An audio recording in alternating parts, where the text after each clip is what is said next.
के पास में गए। ब्रह्मा जी से कहा, बोले महाराज भलाई का तो जमाना ही नहीं रहा। क्यों? बोले हम अमृत लेकर के गए थे, लेकिन हमें तो सुखदेव जी ने डांट करके भगा दिया। कहा ले जाओ, अमृत नहीं चाहिए अमृत।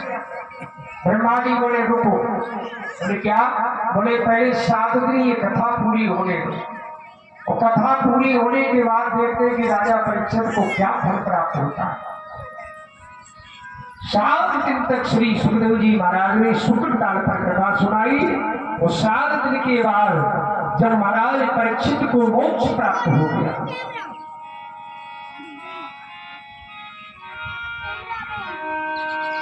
राजो मोक्षम तथावीक्ष पुराधातायति विश्वतः सत्यलोके तुलां बद्ध्वा यत्कौणं साधनान्यः। जब महाराज परीक्षित को मोक्ष मिल गया, भले तक्षक ने काटा लेकिन महाराज को मोक्ष मिला, मोक्ष मिल गया। ब्रह्माजी चक्कर में पड़े, पुराधाता भी विस्पता, ब्रह्माजी चक्कर में पड़ गए। इतनी बड़ी महिमा है भागवत में। 7 दिन में सीधा मोक्ष हो गया, 7 दिन में मोक्ष हो गया। ब्रह्माजी चक्कर में पड़ गए, पुराधाता भी विस्पता। अब ब्रह्माजी से नहीं रहा गया, तत्काल सारे धर्म ग्रंथ इकट्ठे किए, जितने भी धर्म ग्रंथ साथ सब इकट्ठे किए। सत्यलोक में सत्यलोके तुलां बद्ध्वा,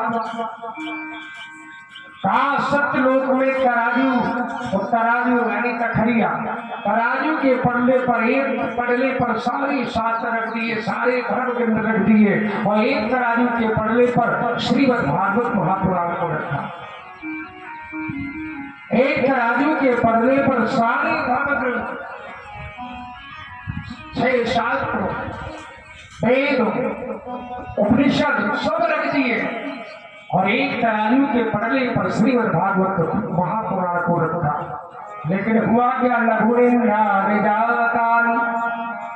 अब भैया तराजू पर नौरों का, लेकिन जिस पढ़ने पर श्रीमद् भागवत महापुराण रखा हुआ है, सारे धर्म शास्त्रों मिलकर के भी वो पढ़ना नहीं उठा पाए। जितने भी धर्म शास्त्र सब रखे, और एक तरफ खाली भागवत महापुराण, सब मिलकर के भागवत की बराबरी तो क्या उठा ही नहीं पाए। जब नहीं उठा पाए तो ब्रह्मा जी ने घोषणा कर दी। ब्रह्मा जी ने कह दिया, भागवत से श्रेष्ठ दूसरा कोई ग्रंथ ही नहीं। मोक्ष के लिए अगर मोक्ष चाहिए तो भागवत की कथा सुनो। कोई कामना है, अगर कोई कैसी भी कामना, इतनी बड़ी कामना हो, अगर कोई कामना है तो भागवत की कथा सुनो, क्योंकि भागवत शताम और निष्काम। भगवान से प्रीति करना है, भगवान से नाता जोड़ना है तो भागवत सुनो, और संसार की भौतिक वस्तुएं चाहिए तो भागवत सुनो। भागवत में